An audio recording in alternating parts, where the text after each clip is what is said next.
हरे जंगल में एक जर्जर पेड़ के नीचे रहती थी रानो चिड़िया। उसके पास कोई नहीं था सिवाय एक पुराने आम के पेड़ के, जो हर साल उसे एक खास आम देता था, एक जादुई आम। उस आम से निकलने वाला रस बहुत मीठा और सेहतमंद होता। तेरे आम का रस ही मेरी बच्चों की जिंदगी है, तेरा हर फल मेरे लिए वरदान है। रानो, जब तक मैं हूँ तुझे भूखा नहीं रहने दूंगा, लेकिन एक खतरा मंडरा रहा है।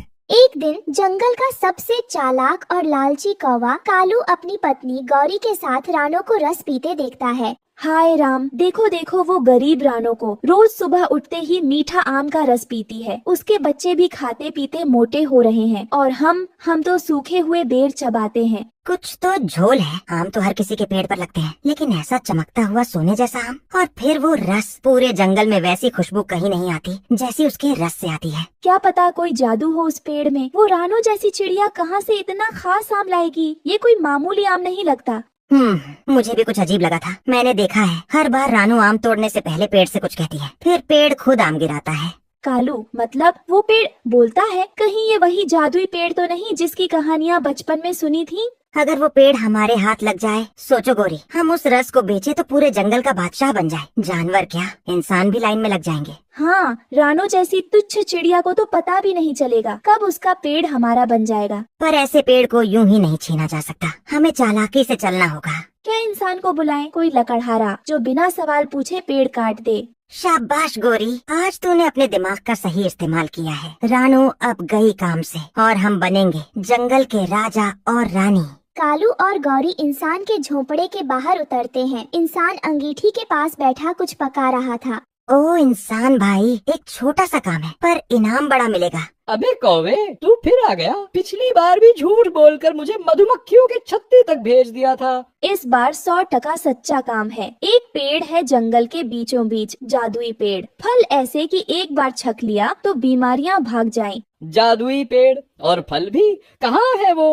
वही पुरानी नदी के पास, जहाँ वो रानो चिड़िया रहती है। उसका दावा है कि पेड़ उसका है, लेकिन पेड़ किसी का नहीं होता ना इंसान भाई। वो पेड़ बस किसी कुल्हाड़ी का इंतजार कर रहा है। तुम पेड़ काटो, फल तुम्हारे, लकड़ी हमारी। तो मतलब आधी लकड़ी तुम्हारी, आम मेरे, और ना कोई जंगल का कानून, ना कोई रोकने वाला। रानो जैसी चिड़िया क्या करेगी? रोएगी। हम पेड़ के मालिक बन जाएंगे और तुम बन जाओगे जंगल का सबसे बड़ा आम वाला आदमी। तय समझो, रात को ही चलेंगे। नींद में होगा पेड़ और उसकी रक्षक रानो। रात को हवा में अजीब बेचैनी थी। रानो परेशान थी। न जाने क्यों आज दिल बहुत घबरा रहा है, जैसे कोई बुरा सपना आने वाला हो। पेड़ की एक शाखा हिलती है और नीचे एक आम गिरता है बिना वजह। रानो चौंक कर नीचे झांकती है। अरे, ये आम तो कल ही गिरा था, फिर आज क्यों गिरा? पेड़ भाई, क्या बात है? रानो, मेरी प्यारी बच्ची, अब वक्त आ गया है कि तू सच्चाई जाने। कैसी सच्चाई? तुम इतने उदास क्यों लग रही हो? कल रात कुछ बुरा घटने वाला है। मैं देख रहा हूँ कालू कौवा और गौरी, उन्होंने इंसान को बुलाया है मुझे काटने के लिए।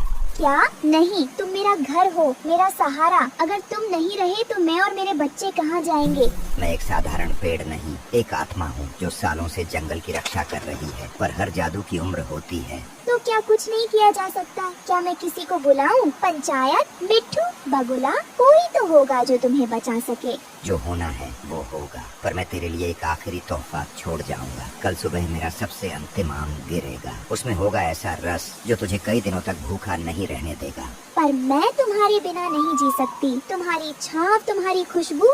मैं तुझसे जुड़ गया हूँ रानो। तुझे देखकर ही हर साल फूलता फलता रहा, लेकिन अब अगर मैं नन रहूँ तो तुझे मेरा जीवन आगे बढ़ाना होगा।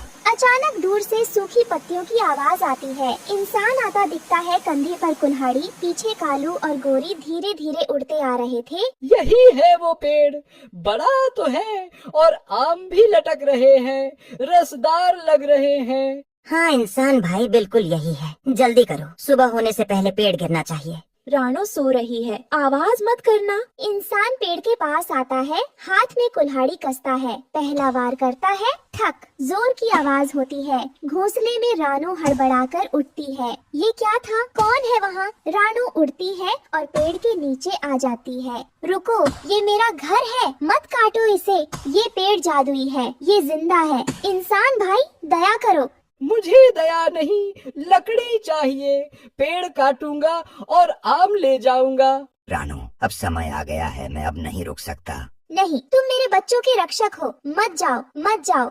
अरे हट जा रानो, तू कुछ नहीं कर सकती। अब ये पेड़ हमारा होगा। तेरे आंसू अब इस पेड़ को बचा नहीं सकते। इंसान तीसरा वार करता है। पेड़ के तने में गहरी चोट लगती है, एक डाली गिरती है, रानो बाल बाल बचती है। रानू, मेरी जड़ों में एक नया बीज गिरा है, उसे पालना वही मेरी विरासत है। और फिर एक भारी आवाज के साथ पेड़ गिर जाता है, धूल उड़ती है। पेड़ के गिरते ही एक चमकती रोशनी निकलती है, जो इंसान कालू और गौरी की आंखों में चुभती है। अरे मेरी आंखें, मुझे कुछ नहीं दिख रहा।